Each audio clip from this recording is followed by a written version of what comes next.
We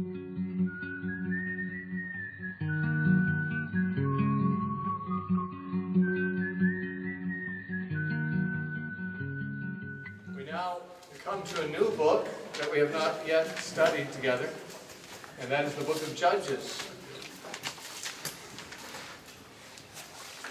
And so we will have an introduction to this book, as we do generally before we get into the actual text and start going verse by verse. And as you know, one of the concerns I always have in approaching a book of the Bible is, if possible, to know who wrote it. Now, many of these historical books of the Old Testament, nobody knows for sure who wrote them. You remember when we talked about Joshua, I mentioned that there's a Jewish tradition that Joshua wrote it. And probably he did. I mean, there's no evidence of anybody else doing it. And there is evidence that it was written in his lifetime. And there is reference to him writing something, though not necessarily a statement that he wrote the whole book. But these things being so, it means that the tradition really, by default, would seem to stand as the most credible theory. And so we move from that presumption, since we don't have any other evidence for any other alternative. The same is kind of true about the book of Judges. There is a tradition among the Jews that it was written by Samuel the prophet. Now, you might think Samuel would have written the books of 1st and 2nd Samuel, but that's not the case. He is a character in them, but he is not the author of them. Actually, Samuel himself dies in the story in 1st Samuel, and obviously there's another part to that called 2nd Samuel. He obviously didn't write it all. But he could well have written Judges and Ruth, and that is the Jewish tradition. Ruth I mention now because she also lived during the time of the Judges. In the opening line of the book of Ruth, it says, "And now in the days when the judges reigned, there was a certain so-and-so," and it goes and tells the story. So the book of Judges and the book of Ruth belong to the same period of time. And so the question is, could it be Samuel? Now, the Jews would not have said it was if there weren't some reasons to believe it. I mean, it's not just an arbitrary decision.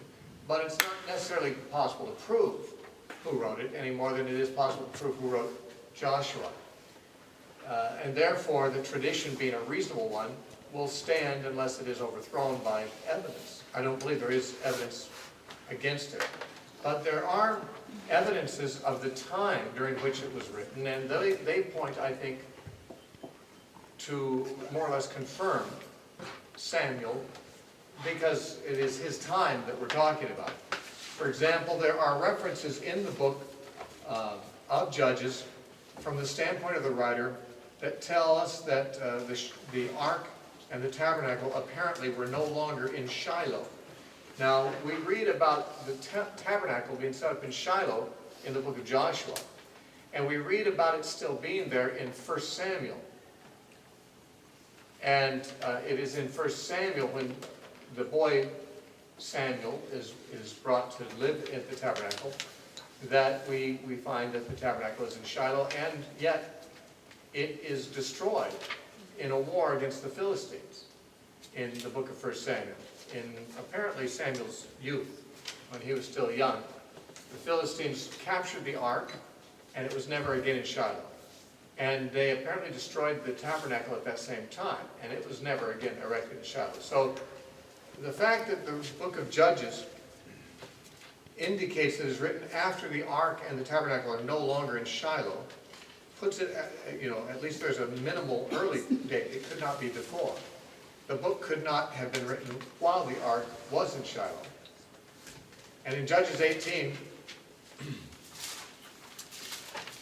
verse 31, it says, "So they set up for themselves Micah's carved image, which he made all the time that the house of God was in Shiloh." Now, the author is saying it remained there as long as the tabernacle was in Shiloh. He couldn't say that if the tabernacle, in fact, was still in Shiloh in his day, and he didn't know whether, this idol would be set up there too at the same time. So he's talking about the house of God being in Shiloh as a past thing, not a continuing thing in his own time. Also in chapter 20 and verse 27,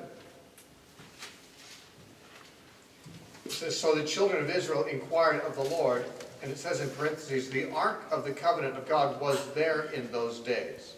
Meaning there in Shiloh it's talking about. So in those days the ark was in Shiloh. Obviously in the days of the author that isn't the case. He's describing to his own generation, his own readers, that there was a situation in those days that obviously was not current when written.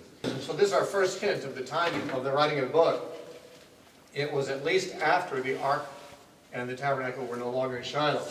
However, we have other indicators. There are 4 times in the book of Judges that it says there was no king in Israel in those days. Now this is hardly a statement that would be made unless the circumstances had changed. Because if a person was writing this book before any kings were in Israel, they might not think to mention it. There weren't kings in those days in Israel. After all, they might not even know there ever would be kings in Israel. It is made very clear to an audience who is familiar with there being kings in Israel that the stories took place before such a time. And those statements are found in chapter 17, verse 6, which says, there was no king in Israel, and every man did what was right in his own eyes. But also in chapter 18, verse 1, it says, in those days there was no king in Israel. And in chapter 19, verse 1, it says, it came to pass in those days when there was no king in Israel. And then, of course, the last chapter ends with the statement in chapter 21, 25, in those days there was no king in Israel, everyone did what was right in his own eyes. So 4 times we are reminded that this happened when there was no king in Israel, but the author is writing from a different political situation, where he and his readers clearly did know of kings in Israel. There were kings of Israel in his time. So we know that it's written after the destruction of Shiloh.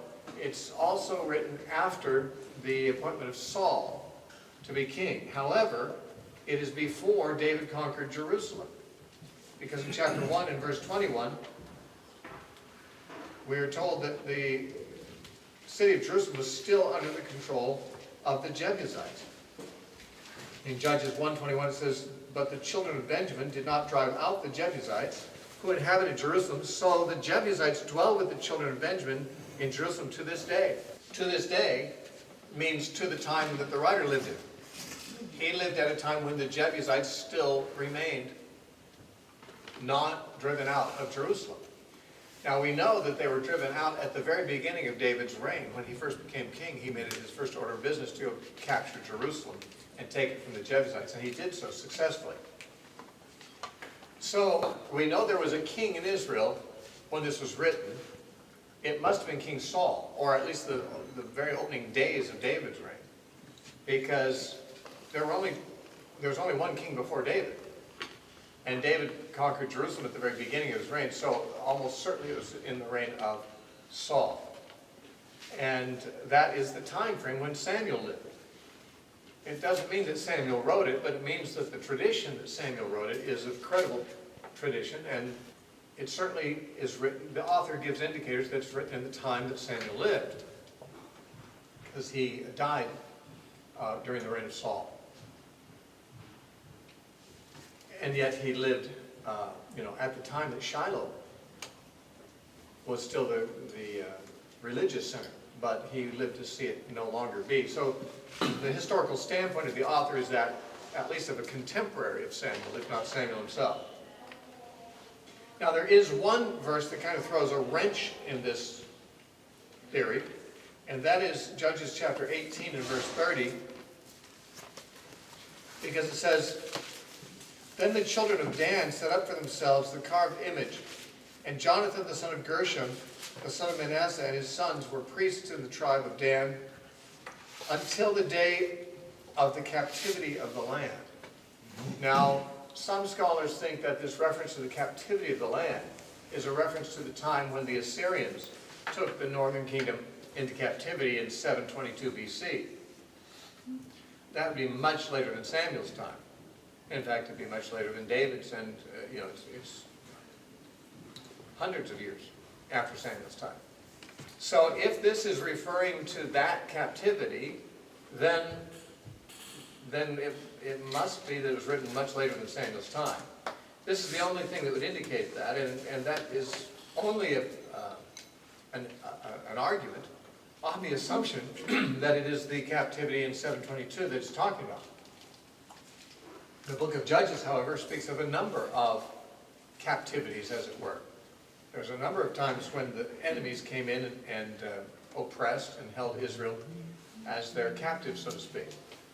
So it may be that this is not talking about 722 BC, but it could be talking about almost any of the times when invading armies came in and occupied and oppressed the land, particularly any of them that may have affected the tribe of Dan. We're going to just say that the tradition is credible, and there's nothing at all to suggest an alternative author to the book of Judges, so we're going to allow for that. Now, the period that is covered is about 325 years. It is from the death of Joshua, which is thought to be around 1425, maybe 1424 BC. And it goes until the time of the end of Samson's ministry, if we could call it that, at right about 1100 BC. So that'd be 325 years approximately. This is a little problematic, but not seriously so, because if you add up all the years that it talks about that Israel was oppressed by this group for this many years and oppressed by these people for this many years, and then you add up the years also, add to that the years that the judges judged, 40 years in one case, or in many cases, 80 years in another case, 23 years in another case. You take all the numbers of the years and you add them up, it comes to 410. Now, 410 cannot be the length of the period because we know from the book of 1 Kings that from the Exodus to the building of the temple was said to be 480 years. And from that number you have to take the full reign of David, which is 40 years, and the reign of Saul, which is 40 years, and the 40 years of wandering in the wilderness before the judges period began. Right there you've got 120 years that you take away from the 480 years, and you're going to end up with, you know, less than 410 years. So how is it that all these dates add up to 410 years when the period must be, you know, at least 100, if not more, years less than that? Well, it is agreed by virtually all scholars that these judges did not all reign sequentially. Some of them reigned simultaneously in different parts of the country. Remember, Israel was not a united federation. It wasn't like our union. Our 50 states are have one federal government over them. This was really like as I mentioned before, an amphictyony, which is a loose coalition of tribes that they govern themselves. And they have some relationship with each other, especially a religious shrine that they share and that they maintain and protect, but they don't have many political alliances with each other that are, you know, official. They have friendship with each other, they share a culture, they share a religion, but they're independent tribes. And so it would be possible, of course, for certain tribes to come under oppression with others being unaffected. And so there could be a judge judging in the northern region and a different judge in the southern region. Scholars agree pretty much that the book of Judges is not giving us necessarily a chronology of which judges, you know, were reigning contemporaneously with others or subsequently to others. But it is clear that many of the judgeships must have been simultaneous in different parts of the country, and that's how we solve the problem. The period was only about 325 years, but if you add up all the numbers, it comes to 410, which is, that means there's like, what, 85 years or something like that that must have overlapped somewhere, different judgeships. Now, the political character of Israel at that time was different than at a later time, and different than at a previous time, because previously they were headed by a prophet, Moses, and then by another prophet, Joshua. who served, no doubt, as judges also. That is, Moses certainly judged the people. We read about that in the book of Exodus, how the people would line up to see him with their disputes. And his father-in-law advised that he distribute some of that responsibility to others so that he doesn't wear himself out. But Moses did serve in that position as one who was a judge and a prophet. Joshua, we're never told that Joshua was a judge. We know he was a prophet and a deliverer, and he probably served as a judge, though we're not told. But Joshua was specifically appointed to be the successor of Moses. Joshua died, however, and left no successor in place. And there was no successor, so there was no one in charge. And so the reason for that is because Israel didn't need a king. They had God as their king, and he could rule directly over them all over the country. He could be paying attention to people anywhere in the country at the same time, and they didn't need to have a central government that was trying to control everything. Now, a theocracy still has people who kind of lead. He had people who spoke for him. Sometimes they were prophets, and of course the high priest also had a role in leading, because he had the Urim and the Thummim. He could determine what the will of God was about certain things. And then there were the judges. The book of Judges mainly focuses on the judges, but it doesn't mention the high priest, but we know that they were around, because the earlier books indicate there was a succession of high priests all the way through Israel's history. So that means during this time there were high priests too. It's interesting that they're never mentioned in the book of Judges. Apparently they didn't play a role as important or as worthy of mention as those of the judges. But there were some prophets. Deborah, who is one of the judges, is also said to be a prophetess. And also in chapter 6 and verse 8, it mentions a prophet coming and speaking to the people of Israel. Also Samuel lived during the period of the Judges, although he's not in the book of Judges. His life was still lived in the period of the Judges, and he was said to be a prophet. Obviously, in 1 Samuel 3:20. So we have God ruling his people through prophetic men, through the priesthood, and also through ad hoc deliverers who also serve to lead during their lifetime after delivering the people from trouble. They did not, in other words, have a central federal government. They did not have a king that ruled over everybody. Instead, it was understood the people knew the law of God. If they didn't know it well, they'd hear it read to them out loud every 7th year at the Feast of Tabernacles. The whole law was read to the entire nation. And knowing the law of God, they were supposed to live by it. Therefore, everyone did what was right in his own eyes, we're told, because there was no king.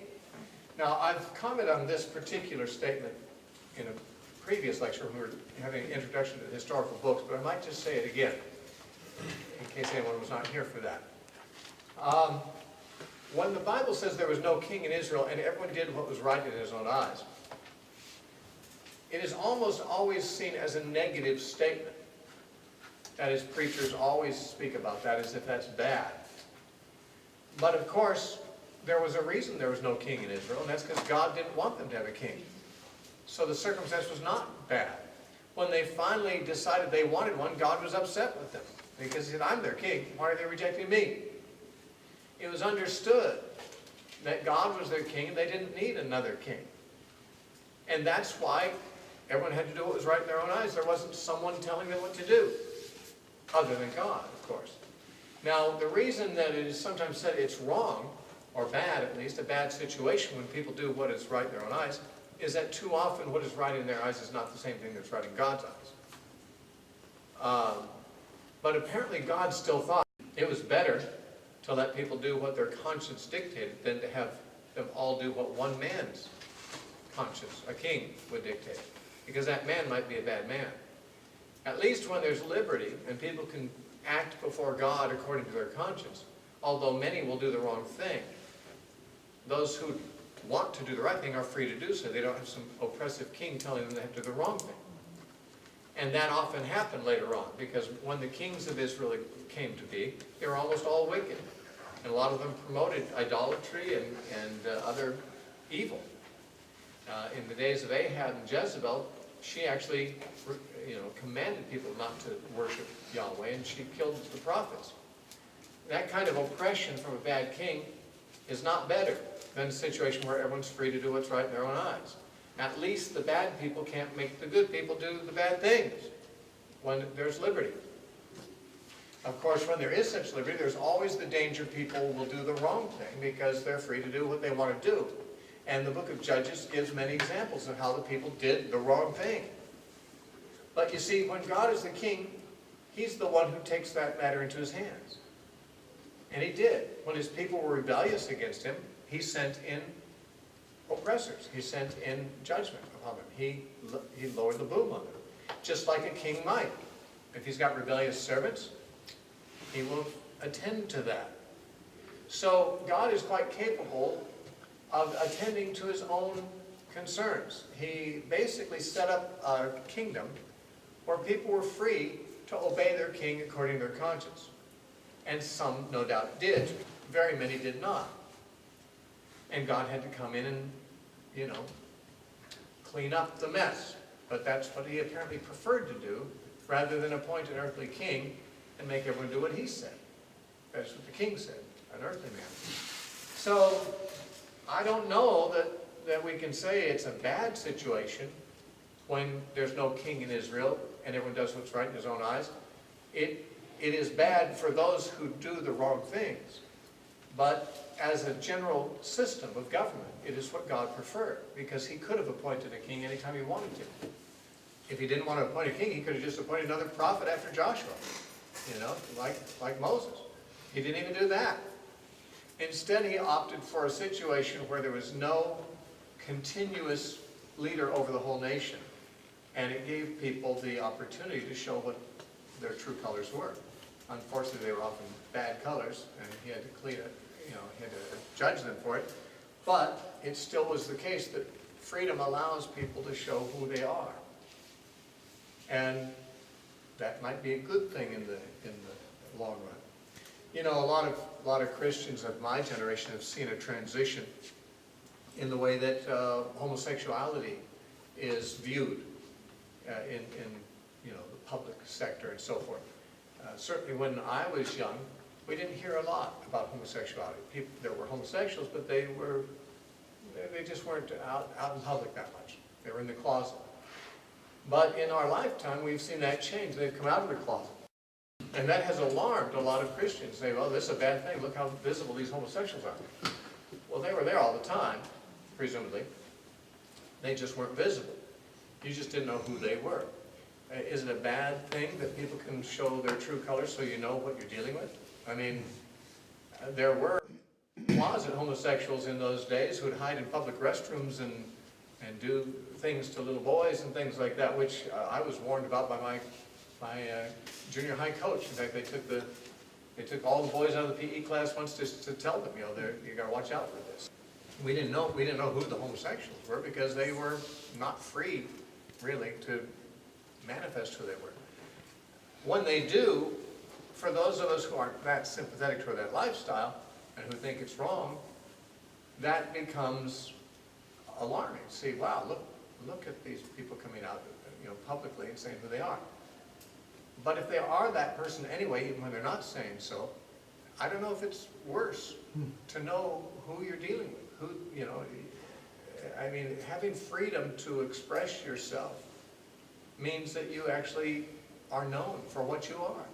The Israelites, if they were held under the fist of a king who didn't let them do the wrong thing, might have been just as evil people in their hearts, but it was never manifested.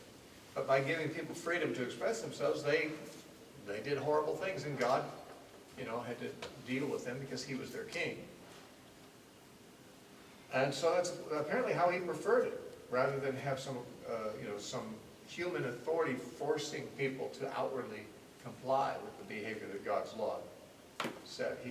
God could take care of his own rebellions and put them down. Now, in addition to being a theocracy, which basically is saying that God was their king, I've mentioned that it was Israel's Amphictyony, which is a loose coalition of tribes, sort of like a republican confederacy, where individual cities or individual tribes have their local leaders, which they appoint according to however they want to. They recognize the authority of the elders, or of what's in the King James Version called princes. The New King James calls them leaders. But there are mention in the book of Judges, on some occasions, of these leaders and of the elders of various cities or tribes that act in concert with each other. Apparently, although there's no king and there's no central government, the individual communities recognized authorities among themselves. Just as, for example, Protestants do not recognize as central authority in the church, in the Pope, as Catholics do. But most churches have their local church leaders, elders and such. I mean, they don't, there's not some kind of a trans-local authority where all the churches submit to one guy who sits in Rome or somewhere else. But rather, the individual churches govern themselves, as they wish. And God is seen as the overall Lord and King of all of them. That's really the way it's apparently supposed to be. That's the way God set things up for Israel, and no doubt how it is intended to be a paradigm that the church can learn from and is supposed to follow. Now, when we talk about judges, the word is shophatim in Hebrew. A shophet is a judge. But what are we talking about? When we talk about judges in our country, we're talking about men who sit on a bench in the courthouse. And in a sense, the judges were that. They did that kind of thing, at least sometimes. For example, we read in Judges chapter 4 that that's what Deborah did. In 4 verses 4 and 5, it says, "Now Deborah, a prophetess, the wife of Lapidoth, was judging Israel at that time, and she would sit under the palm tree of Deborah," apparently named after her, "between Ramah and Bethel in the mountains of Ephraim. And the children of Israel came to her for judgment." That is, for her to arbitrate in legal disputes. That's what judges do. And I think these judges did that too. Although most of the judges in question, the ones that come to our attention, they arise to their position apparently through a different kind of activity, and that is by being military leaders. And even Deborah served in that role. They arise as God puts His Spirit upon them, and therefore they are like gifted, spiritually gifted leaders that arise for the occasion. Unlike a monarchy, where the leaders are simply in power because their father was the leader, and after he dies, they inherit the position.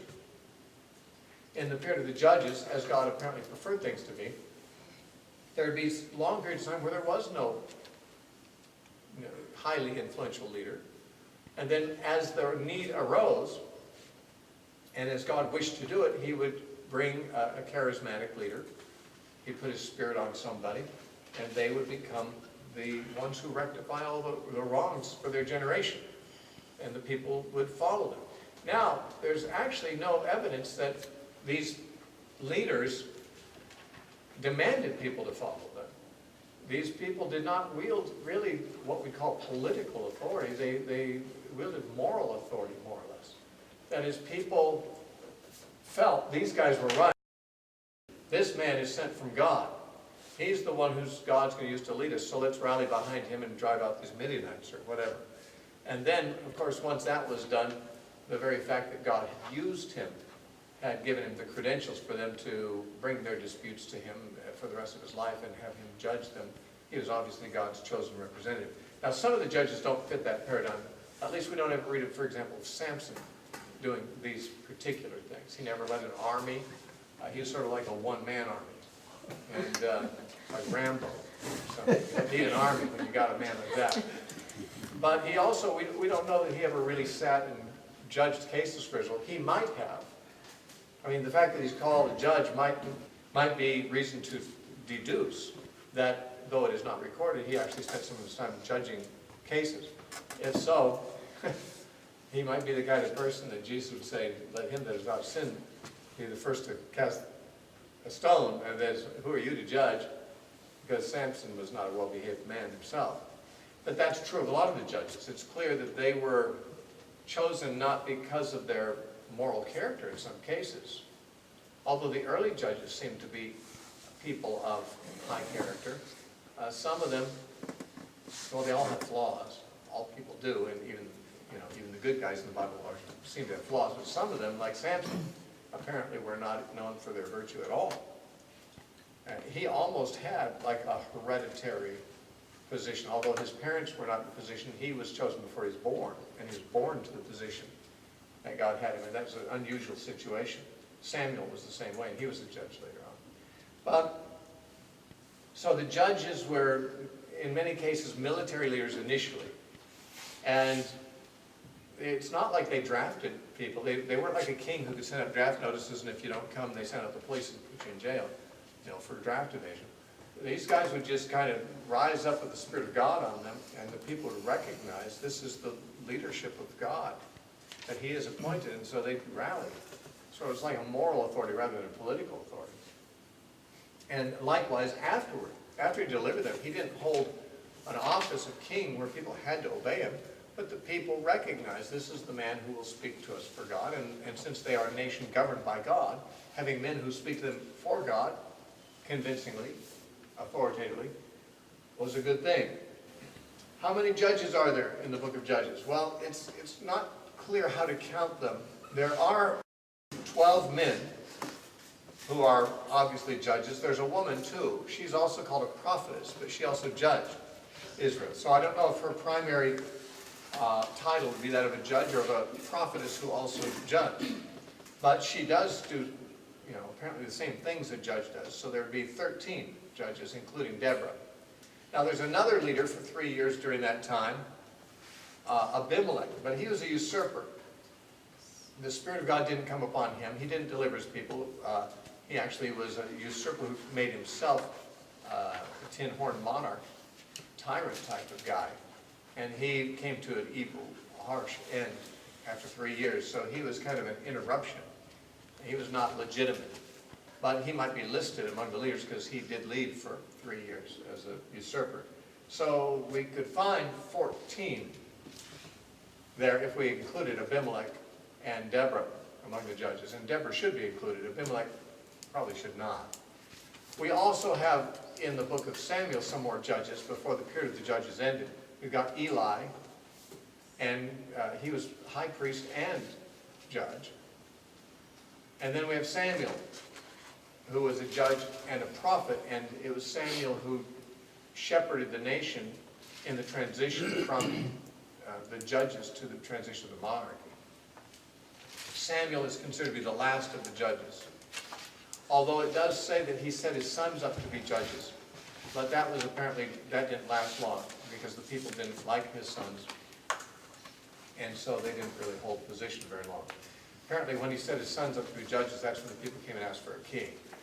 So they never really ended up judging, and they weren't really, that would have been like a hereditary thing, and that was not what materialized. Samuel's the last of the judges, usually considered the first of the prophets, although there are people called prophets before him. He was the first to organize an order of prophets and to set up companies of prophets in various towns. It's called the Sons of the Prophets. And so there was forever after that, Israel, well, not forever, but for a long time after that, Israel had a series of prophets that spoke to them, and Samuel was the one who kind of is seen as the founder of that order. But he's not in this book. But his story picks up at the end of this book, and he is also a judge. So there are 13 judges, including Deborah, in the book of Judges. There's Abimelech, and then there's 2 more judges, Eli and Samuel, found in 1 Samuel, the early chapters. Now, the structure of this book, its outline and so forth, is pretty easy to identify. There's an introductory section, and there's appendices at the end, and there's a main body of the book in the middle. The introductory section is roughly chapters 1 through 3, but, I'm sorry, 1 through 2, but includes the first 6 verses of chapter 3. That's how I read it anyway, because at chapter 3, verse 7, you begin to have the story of Othniel and the cycles of the different judgeships. So, The first 2 chapters and the first 6 verses of chapter 3 are the introductions. I say introductions because chapter 1 up through chapter 2 verse 5 seem to give an introductory to the book, but it's just a preliminary introduction. There's another introduction that kind of starts over again in chapter 2 verse 6. Goes back to Joshua's time. See, you see, chapter 1 verse 1 begins with the word, now after the death of Joshua. So it starts talking about things that happened after the death of Joshua, and I think those things go all the way up through chapter 2 verse 5. And then it's as if you hit the restart button and say, well, I really want to introduce this book differently than that. Let's start again. Let's start with the Joshua's passing again. So verse 6 of chapter 2 says, when Joshua had dismissed the people, the children of Israel went each to his own inheritance to possess the land. So the people served the Lord all the days of Joshua. Then it tells of his death again, as it did in chapter 1, verse 1. So we have 2 introductions, and this second one runs from chapter 2, verse 6 to chapter 3, verse 6. And so those 2 introductions together provide the introductory to the main body of the book, which is a series of 6 cycles of judgeships. Now I said there's like 13 judges. Why are there 6 cycles and not 13? Because many of the judges, we aren't told that they rose up in the same manner or in the same circumstances as others. There are 6 times when it says, again Israel departed from the Lord. And that begins a new cycle, and that cycle goes 6 times. The people depart from the Lord, they worship other gods. God needs to discipline them, so he sends in an oppressor who oppresses them for a certain number of years. Then the people finally cry out to God, he raises up a judge to deliver them. The judge leads them in the military conquest of their enemies, provides liberty for them, and then serves as their judge for the rest of his life. And that's the end of, that's the whole cycle. Then the next cycle goes, and again Israel departed from the Lord. And it gets to be like a broken record. You hear it again and again. I mean, that's the most obvious thing about the book of Judges is how this pattern repeats and repeats and repeats. And there are 6 cycles like that. In the midst of that, usually in one cycle there's one main judge. Although in the case of Deborah and Barak, they were both judges simultaneously. But usually it's one guy who rises up as the high point of the cycle of disobedience and repentance and deliverance. Othniel is the first of them. Ehud is the second. There's also a judge named Shamgar, who is mentioned briefly in chapter 3, verse 31. We know nothing about him except his exploit of killing 600 men of the Philistines with an ox goad. But it says he also delivered Israel, but in what way is unknown. It says that he, some people believe that he was just kind of acting on his own, sort of clearing the highways of brigands, that most people didn't want to travel the highways because roaming Philistines and brigands would attack you and steal from you and maybe even kill you. So people were taking the byways and not the highways. And so he stood up there and took on the Philistines as they came and killed 600 of them. Maybe not all at once. My impression is that Samson killed 1,000 Philistines at one time in one battle with a jawbone of an ox. We're not told if Shamgar did it, all at one time. But he may have simply encountered them as they came along and killed them so that he kind of cleaned up the neighborhood so that it was safe for Israel to travel on those roads. That's how some commentators see it. But he wasn't part of a cycle like these others. He just kind of rose up and did some stuff. Then there's Deborah and Barak as the third cycle, and then Gideon. And Gideon is the main judge of that cycle, but also his son Abimelech is the one who usurped position, made himself a king briefly until he died. And then we have mention in chapter 10, verses 1 through 5, of Tola and Jair, which we don't know much about. Just a few verses mention them being judges, but they don't arise in the cyclic way that the others do. And then we have Jephthah, and then Samson. So there are 6 primary judgeships, and there are some lesser ones mentioned as corollaries to it. These lesser ones, we don't know if they were contemporary. For example, it is possible that Tola and Jair were contemporary with Gideon, not successors. That is not coming afterwards. It's possible that Shamgar did what he did around the same time that Ehud was judging, and that would explain why we say that the judges were sometimes simultaneously judging in different parts of the country. You don't necessarily add all the numbers up as a complete chronology. After the main body of the book, which is chapter 3, verse 7 through chapter 16, you have at the end 5 chapters, chapters 17 through 21, which are properly seen as appendices. Each one is a separate appendix. One is about Micah and the tribe of Dan. This is in chapters 17 and 18. And then the other one, seemingly independent, another independent story, is of the Levite and his concubine and the trouble with the Benjamites and the reduction of the tribe of Benjamin to almost nothing as a result. That's in the final story, chapters 19 through 21.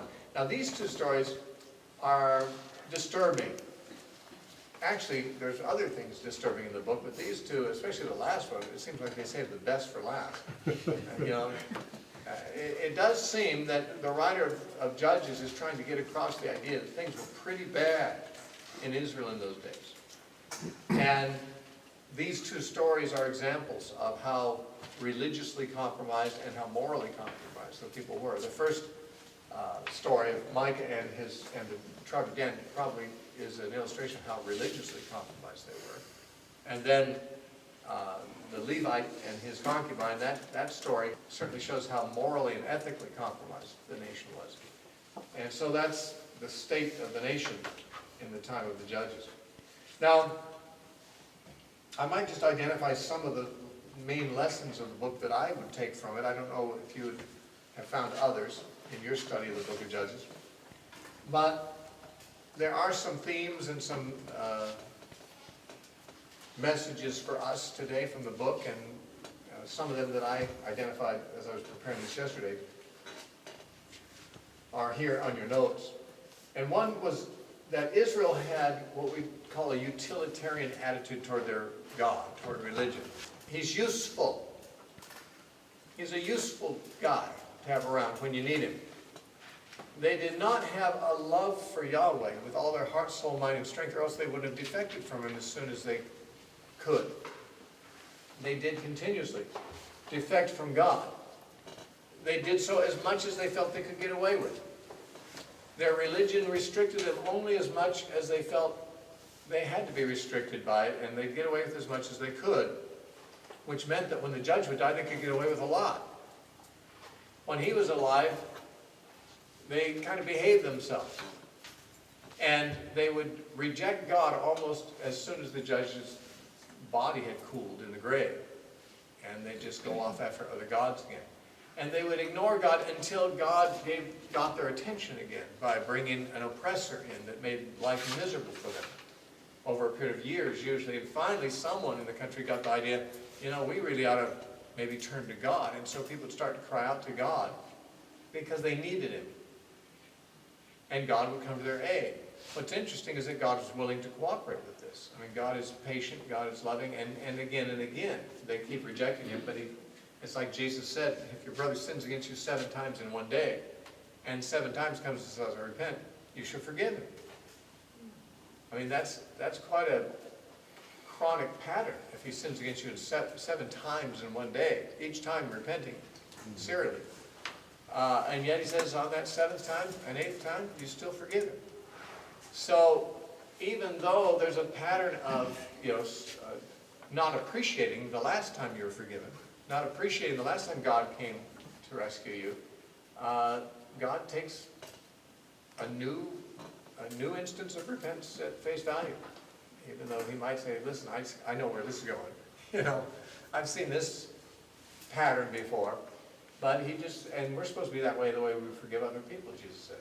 Even if the guy has sinned against you 6 times earlier, today, and repent each time. If he does it again and repents, well, forgive him again. Seems rather extreme. Some might even say that Jesus is using a hyperbole there, because it's just really extreme to try to forgive somebody after they've sinned in one day against you that many times. But we see God having that same attitude. He forgives them. But the interesting thing, instructive to us, is that there is always that danger of people to take God as something useful to themselves when they need him, and not to serve him for the right reasons. We serve God, we should serve God because we love him, because we trust him, because we have gratitude toward him. But instead, people who put themselves at the center of their lives and their own interests at the center, they'll just see God as yet another thing to use when it's handy, when he's needed.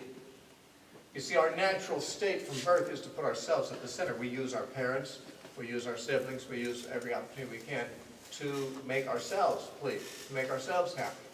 That's what our orientation is. As we grow older, even if we don't become Christians, we usually become a little wiser that we can't just exploit people completely and still be popular. So we learn to be popular by being more selfless in certain situations, making certain sacrifices, but still everything is calculated to put us in a position we want to be in and to bring ultimate, our own plans about it and our own pleasure. And then when people come to God, they sometimes see him as someone that can actually enhance their lives even more. It's nice to have a big brother out there who can thump your enemies when they give you trouble, and a father figure who can, provide for you and so forth. So people, they come to God, and they're still thinking about themselves, not him. It's just they love themselves, but they find God somebody they can use. And that's a utilitarian approach to God. But true conversion is when you take your own interests out of the center of your concern and put those as subordinate to God's concerns. Because you love him, you put him first. You make his concerns your real concerns. You die to yourself. You deny yourself and take up your cross. That's what becoming a Christian involves. And that means that you're just not using God. He's not just someone you turn to when you need him, but your whole life is concerned about bringing him pleasure rather than you. And he's not seen as someone who is there to please you, but you're there to please him. Israel clearly did not have that attitude, so they called on God and served him when it was convenient and necessary, and when it would serve their interests. But the fact that they didn't continue to do so as soon as they were comfortable again means that they never really cared about God. Some of them may have, but the nation as a whole apparently lacked that. And that becomes a pattern not only in the book of Judges, we see it throughout the remainder of their history, in the period of the kings, which followed the period of the judges. And that's why eventually the northern kingdom had to be wiped out permanently. The southern kingdom had to be taken into captivity for 70 years, because God had to teach them to put God first. So that's one lesson we see in the book of Judges very clearly in these people. Another is that God preferred to allow people to do what was right in their own eyes rather than to impose a monarchical authority. Now, how this applies to the Christian life would apparently mean that we have to give people the liberty to be what they're going to be. That doesn't mean what they're going to be is okay, but it means that we're not in a position to rule over them and make them, jump when we tell them to jump, or conform to what we impose upon them. We can tell them what's right, and we should, and we can urge them to do what's right, but we cannot make people behave. Human beings cannot make other human beings, really righteous. A king can make people conform by laws and by disciplines and by, threats. But no one can make somebody righteous. That's something that has to be from the heart. And God seems to prefer a system of religion which is not law, but is grace, where people who do have the right heart toward him, who do serve him for the right reasons, can do so with liberty. Where the Spirit of the Lord is, there's liberty, Paul said in 2 Corinthians 3:17. And so where law is, there's no liberty. Where the Spirit of the Lord is, there is liberty. The Spirit of the Lord is the way that God governs his people since the coming of Christ. The law was the way he governed them before. But by not having a monarchy during this time, it sort of illustrated the principle that everyone does answer to God alone and not to some central authority. And God apparently preferred that, as we said earlier, even though there was the risk that people would make the wrong choices, and they often did. He still preferred the system, that they had the right to make their choices. Another lesson is that God will discipline his own children when they need it. There was no king in Israel who could bring them back under the law. If God had appointed a king, he could have done that. The problem is, once there were kings later on, they very seldom did bring people back into the law. Josiah tried to, Hezekiah did, but most of the kings, actually led people astray. But we shouldn't worry that people have liberty, because God can take charge of the situation if he wants to. We might say, well, if there's no powerful leader of the church, who's going to keep the church from going wild? Well, I guess God will have to do that. Well, you might say, but God hasn't prevented that. Obviously, the people in the church do sin. Well, the church does need to have discipline, the whole church as a whole. Like in Israel, they had local elders. They had local leaders in the cities to no doubt keep people from being criminals.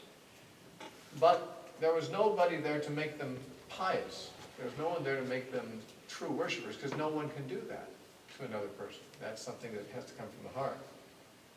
And God is the one who's the shepherd of our souls. He's the one who can shepherd our hearts. And if our hearts are wrong, he knows how to discipline and so forth. And he disciplined Israel when they went the wrong way. But he didn't do so by giving them a king. And he didn't choose to do that. Another lesson that we see in the book is that God works through men upon whom the Spirit rests, and through the Spirit's gifting. There are, I think, if I'm not mistaken, 4 of the judges that specifically says the Spirit of the Lord came upon them. And like Samson's feats were done when the Spirit of God came upon him.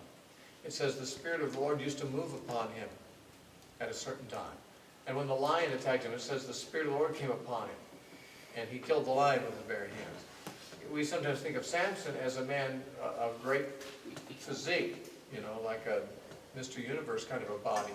But we don't know that he really had an unusually strong body. His supernatural strength was just that, supernatural. It was not natural. He could have had an ordinary, unimpressive physique, but when the Spirit of God came on him, he did things that could not otherwise be done. Demons can give people that kind of strength too. Think of the man of the tombs who broke chains. We're not told that he was super muscular. It wasn't his muscles that broke the chains. It was the demon. Likewise, someone who's filled with the Spirit of God, if God gives them that kind of strength, and we don't know of many cases where that's been the particular manifestation of the Spirit, but that was a gift of the Spirit that God gave to Samson. Well, looking at him, you couldn't tell. Remember, the Philistines were puzzled. Where's he getting this strength? They had to hire Delilah to try to figure out what the secret was. Now, if the guy looked like the Incredible Hulk, no one would be guessing, no one would say, well, what's the mystery here? How come he's so strong? I mean, you could say, well, just look at the guy. It's obvious, That's a good point. In all likelihood, he had a much more ordinary appearance, and not necessarily huge and impressive muscles as we might picture him, but he's a man upon whom the Spirit of God comes, and he does supernatural things, and his feats of strength were supernatural.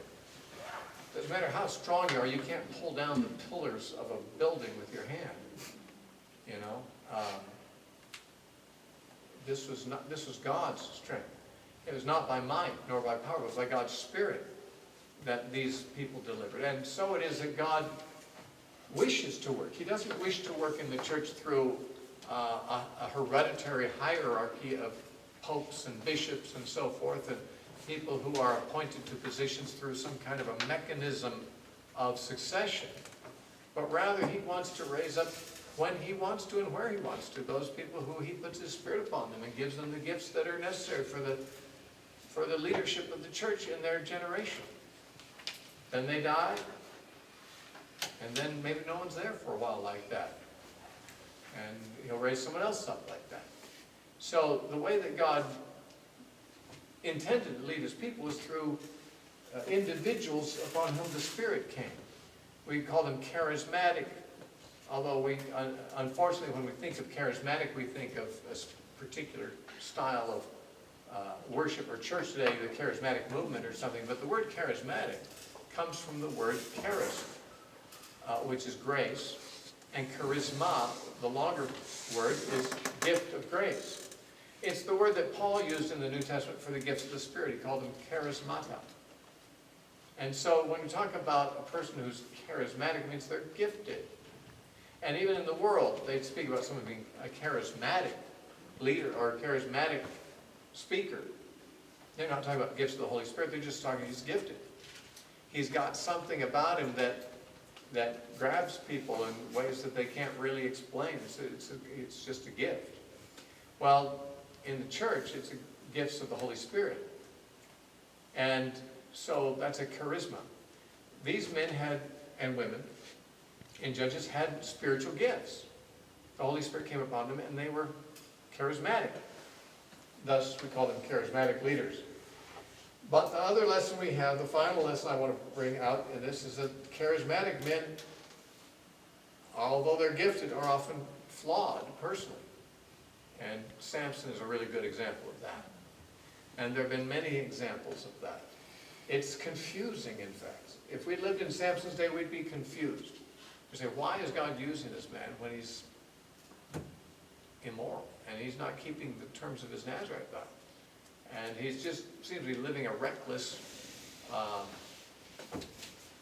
ungodly life. And yet the Spirit of God comes upon him. I cannot tell you why that is. Certainly God prefers to work through godly people. When the Bible says that elders should be appointed in church, the qualifications have to do with their personal godliness and character and good reputation and so forth. Obviously, it's God's desire that godly, righteous people lead the church. And presumably, he would prefer that people not only have charisma, but also have character. That they be not only gifted in the Spirit, but have the fruit of the Spirit. That they be spiritual people. But see, what this tells is that a person might have a charisma without being a spiritual person. Samson was not spiritual, he was carnal. But God's Spirit came upon him in a gift of power to use him. And why God does this, we're never told. And it is perplexing, because I know that even people known to me, personally known to me, have had amazing spiritual gifts. Sometimes they've been able to heal the sick. Sometimes they've been able to preach the gospel with such power that it was almost impossible for sinners to resist, responding. They're just amazing gifts that people have had. And yet, some of these people, they just really never became sanctified. I remember speaking about one person that a mutual friend and I both knew, a third guy, a very visible Christian leader at the time in the Jesus movement. And I remember saying that person is an enigma to me, because I've never seen anyone who has the power of the Spirit on him so much and yet never gets sanctified, never really grows holier. It's not the way it should be. But you might think that since it's not the way it should be, that God could just refrain from putting His Spirit on someone who's not worthy. And maybe the fact that He does that once in a while is simply a way of reminding us that the gifts of the Spirit are of grace. His desire and His requirement of people who have the Spirit is that they live a spiritual life. But if they don't, that doesn't necessarily mean that He doesn't use them. And so we find that these men, all the men in the Bible, really, even the apostles, spiritually gifted but had flaws. Very few had the flaws that Samson had. But we see that it was a time of relatively spiritual darkness and moral darkness in the nation. And some of the leaders seem to be products of their time in that respect. And yet, God would use them. God can give gifts to people who don't qualify, we could say.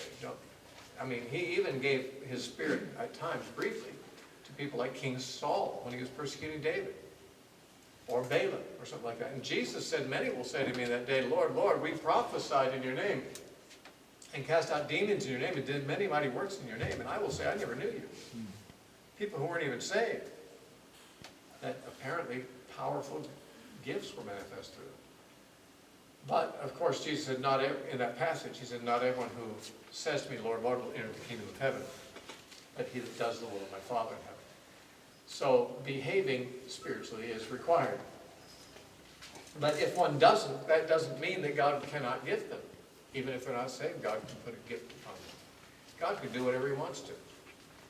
And sometimes we just don't know why he does the choices he makes, but that's what he has done in some of these cases in the book of Judges.